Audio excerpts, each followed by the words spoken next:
J'affronte un combattant d'MMA taïwanais chez lui, partie 2, let's go. Mon adversaire est toujours solide mais commence à montrer des signes de fatigue.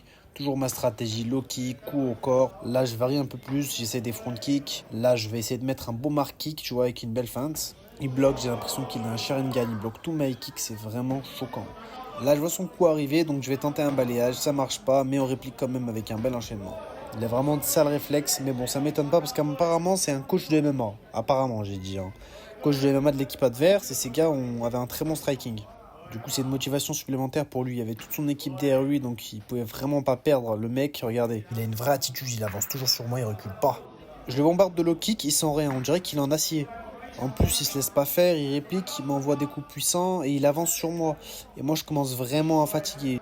Coup au corps, low kick, high kick, le mec anticipe tout ce que je fais, donc ça commence vraiment à se compliquer pour moi. Après, j'envoie des kicks aussi puissants que ceux de Sanji, donc je suis sûr qu'il est bien touché. Bon, trêve de plaisanterie, là je sens vraiment que ça devient une bataille de volonté. Il n'y a plus vraiment de technique, là il essaye de m'accrocher un petit peu, il n'arrive pas. J'ai vraiment plus du tout de force, je suis vraiment dans le rouge, et là malheureusement, pénalité, je lui mets un gros coup à la tête. Mais il est toujours là, je sais pas comment il fait pour encore tenir debout. Le combat reprend.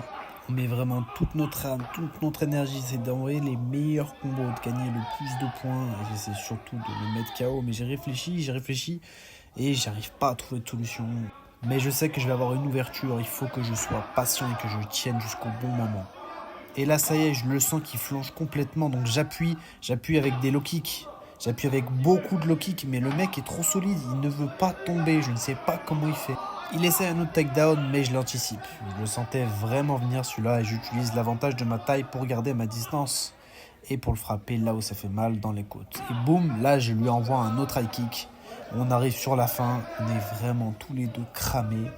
À ce moment-là, il n'y a que le mental qui compte. C'est celui qui est le plus solide mentalement qui va gagner. C'est pas le plus grand, le plus fort, le plus costaud. C'est celui qui, même s'il a le souffle coupé, même s'il a les jambes cassées, qui va continuer toujours et encore d'attaquer et d'avancer. Et c'est pour ça qu'à ce moment précis, j'ai réussi à le mettre KO.